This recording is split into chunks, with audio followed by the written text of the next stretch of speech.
देश विदेश में चल रही दिन भर की ताज़ा खबरें, खेल, मनोरंजन और हर क्षेत्र से रिलेटेड खबरें जानने के लिए दोस्तों जुड़ जाएं हमारे साथ। आज की इस वीडियो के अंत तक जानेंगे दोस्तों हर वो खबर जो देश में सनसनी पैदा कर रही है। तो चलिए फिर बिना वक्त ज़ाया किए शुरू करते हैं आज की ये दिलचस्प वीडियो। दोस्तों, प्रधानमंत्री नरेंद्र मोदी ने हाल ही में एक कार्यक्रम में ये बात कही कि सोशल मीडिया के दौर में जहां गलत सूचना और दुष्प्रभाव फैलते हैं, उनकी सरकार इस चुनौती का डटकर सामना कर रही है। उन्होंने कहा कि उनकी सरकार वोट बैंक की राजनीति से दूर है और विकास के लिए सिर्फ लोगों की भलाई के लिए काम कर रही है। इस दौरान उन्होंने ये भी बताया कि उनका मंत्र लोगों के लिए लोगों द्वारा है और वे इसी सिद्धांत के आधार पर काम कर रहे हैं।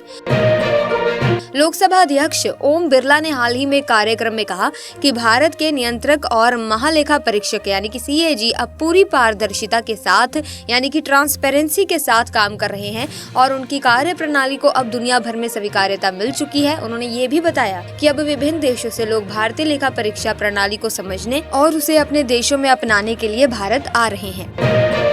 अगली खबर देखिए दोस्तों, भारत के विदेश मंत्री एस जयशंकर ने हाल ही में कहा कि जब पूरी दुनिया में राजनीतिक अस्थिरता का माहौल है, तब भारत की राजनीतिक स्थिरता पर सबकी नजरें टिकी हैं। उनका कहना था कि लोकतांत्रिक देश में तीसरी बार लगातार सत्ता में आना कोई सामान्य बात नहीं है। उन्होंने ये टिप्पणी एक मीडिया कार्यक्रम में की, जहां उन्होंने भारत की स्थिरता की अहमियत और उसके वैश्विक स्थिति पर जोर दिया। वहीं दोस्तों, एक रिपोर्ट के मुताबिक ट्रिपल नेगेटिव ब्रेस्ट कैंसर से पीड़ित 18 नए मरीजों पर एक नया प्रयोग किया गया। इन मरीजों का कैंसर शरीर के अन्य हिस्सों में नहीं फैला था। पहले कीमोथेरेपी और ट्यूमर हटाने वाली सर्जरी के बाद इन मरीजों को उनके लिए बनाई गई एक विशेष वैक्सीन की 3 खुराक दी गई। 3 साल बाद इनमें से 16 मरीजों का कैंसर पूरी तरह से खत्म हो गया। केंद्रीय रेल मंत्री अश्विनी वैष्णव ने हाल ही में मुंबई प्रेस से बात करते हुए कहा कि अगले 5 सालों में मुंबई की ट्रांसपोर्ट व्यवस्था में बड़ा सुधार देखने को मिलेगा। उन्होंने बताया कि महाराष्ट्र में रेलवे और मेट्रो प्रोजेक्ट्स पर भारी निवेश यानी कि इन्वेस्टमेंट किया जा रहा है। इन परियोजनाओं में कुल मिलाकर 1,64,605 करोड़ रुपए का निवेश किया जा रहा है, जिसमें मेट्रो परियोजनाओं के लिए 1,10,000 करोड़ रुपए शामिल है। यानी कि दोस्तों, सिंपल सी बात है कि आने वाले समय में मुंबई करों को यातायात की सुविधा में काफी सुधार देखने को मिलेगा और ये काफी अच्छी बात है। छत्तीसगढ़ में आज सुरक्षा बलों के साथ एक मुठभेड़ हुई, जिसमें 5 माओवादी मारे गए। ये माओवादी नारायणपुर जिले के जंगलों में सक्रिय थे। सीमा सुरक्षा बल, विशेष कार्य बल और जिला रिजर्व गार्ड की टीम संयुक्त रूप से तलाशी अभियान चला रही थी। जब मुठभेड़ हुई दोस्तों, तब सुरक्षा बलों को माओवादी गतिविधियों के बारे में सूचना मिली थी, जिसके बाद ये अभियान चलाया गया।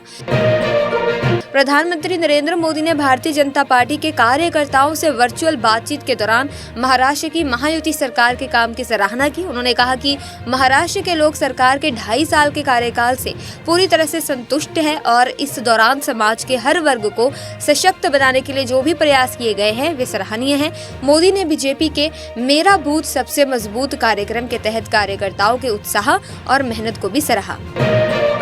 साथ ही दोस्तों देखिए, राष्ट्रपति द्रौपदी मुर्मू ने उत्तर प्रदेश के झांसी मेडिकल कॉलेज में लगी आग में मासूमों की दुखद मौत पर गहरा दुख व्यक्त किया। सोशल मीडिया पर उन्होंने शोक संतप्त परिवारों और माता पिता को इस भारी नुकसान को सहने की ताकत देने की प्रार्थना की। इसके साथ ही राष्ट्रपति ने घायल शिशुओं के शीघ्र स्वस्थ होने की कामना भी की। साथ ही दोस्तों, केंद्रीय कपड़ा मंत्री गिरिराज सिंह ने नई दिल्ली में 43वें भारतीय अंतर्राष्ट्रीय व्यापार मेले में मंत्रालय के मंडप का उद्घाटन किया। उन्होंने इस मेले के महत्व पर बातें करते हुए कहा कि ये कारीगरों को अपने हुनर को दिखाने के लिए एक बड़ा मंच प्रदान करता है। इस बार भगवान बिरसा मुंडा की 150वीं जयंती के मौके पर मंडप में जनजातीय थीम पर खास हथकरघा और हस्तशिल्प उत्पाद भी प्रदर्शित किए गए हैं। वहीं मुख्यमंत्री योगी आदित्यनाथ हाल ही में कानपुर में एक रोड शो के लिए पहुंचे। उनका हेलीकॉप्टर ITI स्थित हेलीपैड पर उतरा, जहां से वो रामबाग तिराहा तक पहुंचे। इस दौरान पर सीसामऊ विधानसभा क्षेत्र के भाजपा प्रत्याशी सुरेश अवस्थी के समर्थन में रथ पर सवार होकर निकले। रोड शो के दौरान लगातार लोग उन पर फूल बरसाते रहे, जो उनके लिए शानदार स्वागत था। दिल्ली में 3 दिनों में 3 हादसों के बाद SSP ने सुरक्षा के लिए कड़ा कदम उठाया है। दोस्तों, उन्होंने निर्देश दिए कि शहर के 5 प्रमुख चौराहों पर सख्ती से जांच की जाए। इन चौराहों पर SP और CO रैंक के अधिकारी एल्कोमीटर के साथ तैनात होंगे और वाहन की चेकिंग करेंगे। इसके अलावा जहां पुलिस पिकेट लगते हैं, वहां भी सामान्य चेकिंग होती रहेगी ताकि सुरक्षा को और भी ज्यादा बढ़ाया जा सके। इजराइल ने लेबनान में एक स्वास्थ्य आपातकालीन सुविधा केंद्र पर हवाई हमला किया, जिसमें 12 स्वास्थ्य कर्मियों की मौत हो गई। उस वक्त केंद्र में 20 स्वास्थ्य कर्मी मौजूद थे। इजरायली सेना ने अभी तक इस मामले पर कोई प्रतिक्रिया नहीं दी है। इसी के साथ आज की वीडियो में बस इतना ही। आई होप वीडियो इन्फॉर्मेटिव लगी होगी।